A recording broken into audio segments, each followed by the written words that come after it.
Yo, what is up YouTube? Welcome to another video. Today we're going to be talking about how much money do pro dunkers make. Now, before I get into the nitty gritty of the video, I just want to explain one thing, and that is the pro dunkers do not make a lot of money. And if you have dreams and aspirations of becoming a pro dunker, do it because you love it. Don't do it because you want to make money. When I got started with pro dunking, I had a simple goal, and that was to be the best dunker on the planet. I didn't care about how much money I made. I literally just did it because I loved it. That passion and drive is what was able to get me to the level where I'm at today. Having said that, I firmly believe that at any given moment, only the top 2 or 3 dunkers can actually make an honest living purely from dunking. Now, there's a few different ways that dunkers can make money from dunking. Those mainly include dunk contests, dunk shows, celebrity games, commercials and photo shoots, sponsorships on social media, and then there's a miscellaneous category that includes things like filming for 2K or NBA Live. Now, when a dunker does any event, they usually have an appearance fee.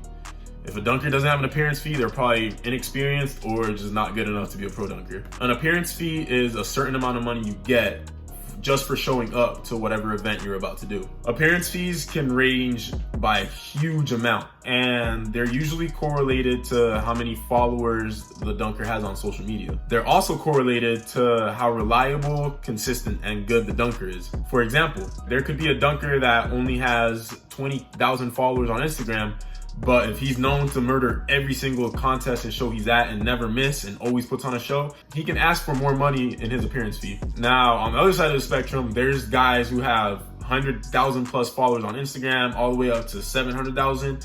Those guys are the ones who make the big bucks, and they don't necessarily have to be the best dunkers. The reason being, clout always gets you paid. Event organizers, they want their event to seem like it was amazing on social media. Usually there's a sponsor for that event, and they want their name out to as many people as possible.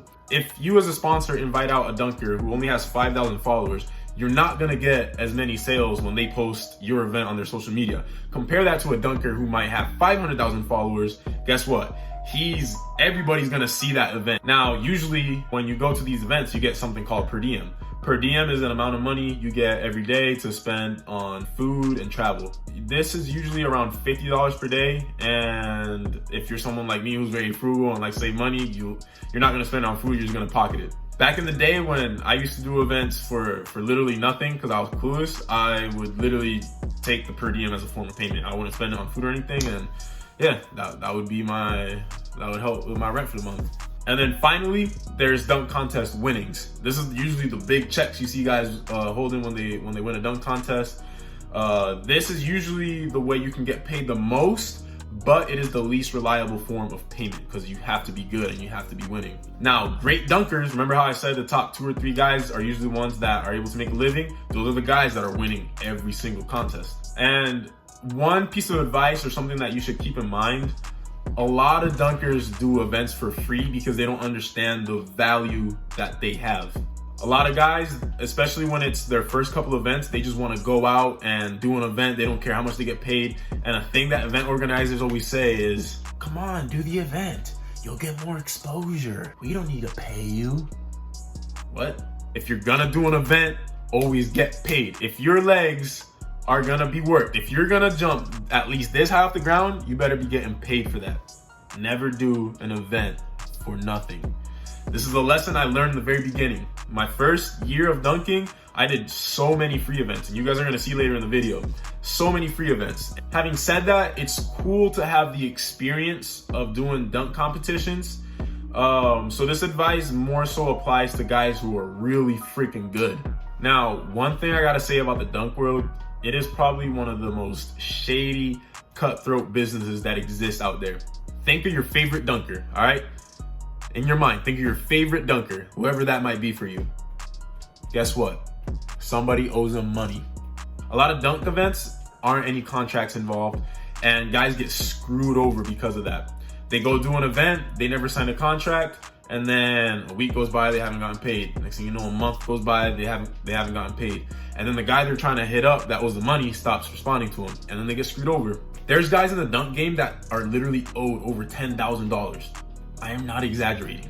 there's also a lot of false promises in the game. You guys have no idea how many events I've been promised over the course of my pro dunking career. Assume it's not happening. Yeah. Like John said, if somebody tells you an event is about to happen, always assume it's not gonna happen. I think probably around half the events I get told I'm gonna do end up not happening at all. So yeah, just assume it's not gonna happen. Also, the dunk contest world, they don't care about your feelings. They don't care about your legs, nothing. You're there to perform and dunk the ball, and you better make your dunks or else you're not getting invited again. They also don't care about giving you warm-up time, making sure you're healthy. If you go show up to an event, you're there to dunk and make your dunks. All right, now I'm gonna go into the specifics of how much money I made in my dunk career from 2015 to 2019. I'm gonna tell you guys the details of only some specific events, because a lot of these events, I don't wanna just throw people under the bus. So my first year ever doing a dunk contest, 2015, I was 18 years old. UCF dunk contest, I won. I ended up winning $200 in Wendy's gift cards. One of the greatest things ever. I literally ate Wendy's for months. Bro, I honestly would take that over a lot of like the other events I've done. Like, yeah. Wait, how many Wendy's gift cards? Was it $200 worth of Wendy's? It was $200 Wendy's gift cards. Wow. That is incredible. It was amazing. And honestly, and as a college student, for $5, bro. As a college student, bro, like Wendy's is right there. Yeah. My second year of pro dunking, 2016, I ended up making $4,300 total. That was split between 9 events. 4 of those events I did for free. The event that made me the most money was actually a sponsorship by Macy's. I was the face of the Macy's athletic brand for a while. They paid me $3,500 initially without ever doing anything, and then after I finished their campaign, they paid me another $3,500. But that second $3,500 was part of the next year's income. In 2017, my third year of pro dunking, I ended up making $9,700. This was split between 6 events. 2 of those events I did for free. One of those events was Court King's halftime show, and I got paid $200 for that. They generally pay $200 like for all their players for every game. One of the really big key moments during this time was when I got invited to do an event called USA All-Star Weekend, and they emailed me and they asked me how much my appearance fee was. This was the first time I'd ever gotten emailed about how much I wanted to get paid. And I remember I was with my best friend David at the time, and he was like, yo, just ask for $1,000. And I remember I was like really scared to do it, because like you never want to ask for too much because of a fear that you're not gonna get invited. Because again, I'm a broke college student. Any money I get, I'm happy to get. But I pulled the trigger. I said, oh, my appearance fee is $1,000, and they said yes. The prize money for winning that dunk contest was $1,000. I ended up tying, and we split the money halfway, so I ended up getting an additional $500 for that.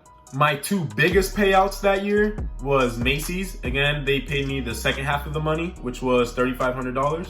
And I also ended up doing Dunk League, which paid me $3,500. In 2018, my 4th year of pro dunking, I only ended up making $3,000. This was split between 3 different events. Now, a big chunk of this year, I was injured. This is when I hurt my knee, and then I ended up meeting John, and we spent a few months just taking care of my knee pain. This is also the first year I didn't do any events for free. I had set my appearance fee. I always asked for $1,000, and yeah, and then I was able to get that for a lot of events. This is also the year I got my biggest Instagram sponsorship. Now, earlier I said that sponsorships are one of the ways that dunkers can make money, especially for dunkers with a big social media following. This can be a huge part of their income. I ended up getting sponsored by Powerade, and I did, I believe, 4 different posts, and I got paid $1,000 for those 4 posts. Now, 2019, which was this past year of pro dunking, was my biggest year yet. I ended up making almost $16,000.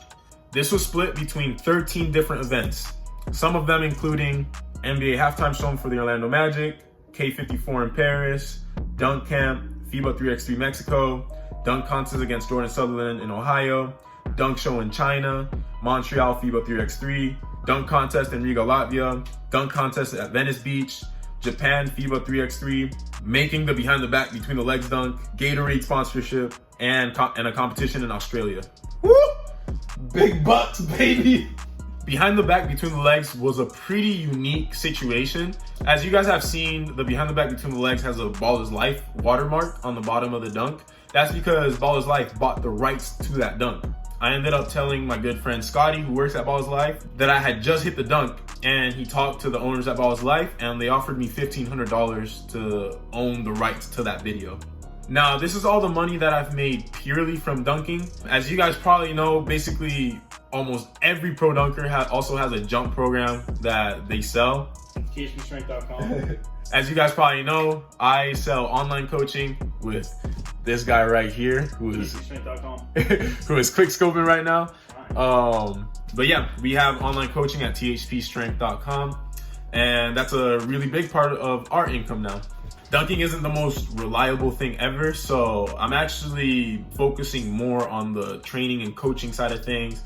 YouTube is also a really good way to make income. But that's pretty much it, guys. Like the video if you learned something new today. Comment below any thoughts that you guys have. Let me know any other videos that you guys want to see. Make sure you subscribe to my channel if you want to see more videos like this, training content, sick dunks. In 2 days, I'm going to be having a huge session. Dan Gross is going to be there. Connor Barth is going to be there. We got this guy, Chris, who's going to be there. He's broken a rim with a windmill. East Fade off the side. Baller's Life is going to be filming the session as well. Other than that, guys, that's it for the video. Hope you enjoyed it. Take it easy, guys.